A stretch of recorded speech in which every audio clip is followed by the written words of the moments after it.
Hello everyone, in this video we will be talking about Primark. We've chosen this company because we think it's a very interesting store because of the diversity in low price products they be selling.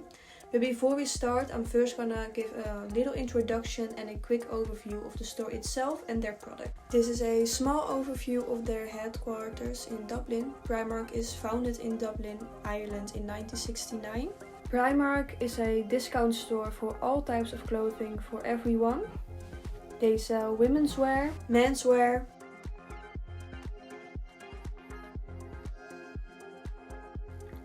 homeware, accessoire, footwear and children's wear. Values. Primark has a couple core values. Firstly, the products Primark produces are made with respect for the people as well as respect for the planet. They are aware of the current climate and they want to improve it by working in a partnership with local and global experts. The circumstances where the products are produced in are also a core value for Primark. Basic assumption. Primark is very honest about how they make their products and who makes them, so you can conclude that trust is their most important basic assumption. Norms and values. If you compare Primark's strategy to their norms and values, they are doing a great job. They want to help the planet and they are doing this by thinking about ways to minimize their impact on the environment. The values of Primark. Primark values the individual. They think it is important that people can be themselves and make use or grow their own skills, attitude and potential. Primark also values ethical business relationships. They always check if the factories they work with are ethically recognized by the company itself. The basic assumptions of Primark's culture. Primark has an organizational culture.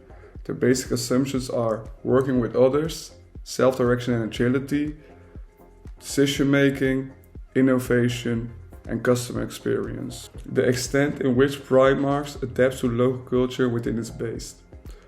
We think Primark doesn't adapt to local culture space in that much, because they are a brand who strives for the biggest quantity for the lowest price. But with their own creative approach, Primark adapts to local culture by showing it's a clothing discount store where you can buy all what you need for the most lowest and affordable price you can get. Hi, I'm Lauren, and I will be talking about the stereotypes and prejudice of Primark. Primark does not focus on marketing campaigns. They avoid an online shopping presence because they know that once people visit, they don't leave empty-handed and are likely to stay for several hours. This happens because they have a lot of diverse products and the items are available in a large variety of colors and styles. They attract people from all ages and tastes as well.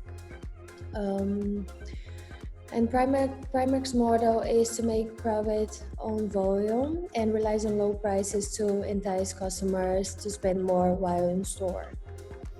So they don't have many stereotypes. However, one evident stereotype is that shoppers in Primark act differently than shoppers in other fashion retailers. They think in terms of volume and low prices rather than quality and value. That was it. Thank you very much.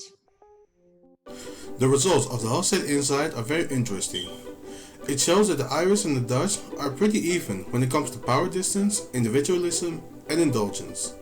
The only differences lie in the masculinity, uncertainty avoidance, and the long-term orientation, which are much higher than the Netherlands. I'll elaborate on the comparison and why it's very interesting compared to the Primark. First off is the masculinity. The masculinity in Ireland is very high compared to the Netherlands, who are much more on the side of femininity. We can also see it with how much Primark wants to achieve their goals. They're very determined and strict in their environmental approach and the low cost in the supply chain. They want to keep the image of a company that sells clothes with great quality and an affordable price. To appeal more to the Netherlands, Primark is starting to get more on the feminine side by showing how much they want to work on producing products that are much more environmental friendly and showing the importance of recycling. Even though they don't advertise so much like the traditional clothing stores, Primark's marketing is to show the customers and potential buyers how cheap and sustainable their products are compared to the competition. The uncertainty avoidance of Ireland is much lower compared to the Netherlands. They don't try to answer the questions they have directly. Primark is figuring out how to approach their problems differently than other companies and solve them using their own creative way of marketing. How can Primark show off their products and approach the targeted group without spending much money? Well, they do this by showing relatable videos on their YouTube channel about certain aspects of clothing and what the stores look like in different countries, giving awareness to the target group on who they are. How can they expand on the company in the best way possible? They do this by working with numerous ethical experts on how they can get more benefits from their production. How can Primark maintain their sustainable image? Well, that's very easy because they only cooperate with transporters, suppliers, and factories who comply to Primark's code of conduct. Last but not least, we have the long-term orientation. Ireland can never be too sure about the future or what comes next.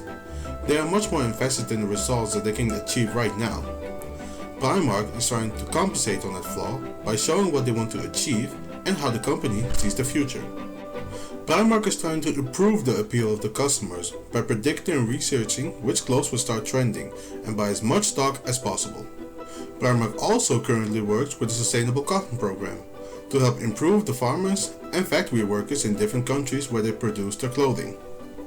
With the current plans, Primark is trying to create a future where they can always satisfy the customer needs, simplify the productions of their clothes with the Sustainable Cotton Program, and improve every single time when they face their hurdles. That was the end of the Hofstede Insight.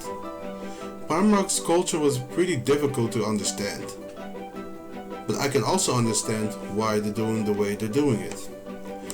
They're not trying to be like the traditional clothing stores and trying to advertise in newspapers, on television, or everything like that much. They are more used to showing what's actually more important to the customers. I hope I managed to inform you enough about the Primark. If you have more questions, you can always ask me. I will also explain them in the presentation.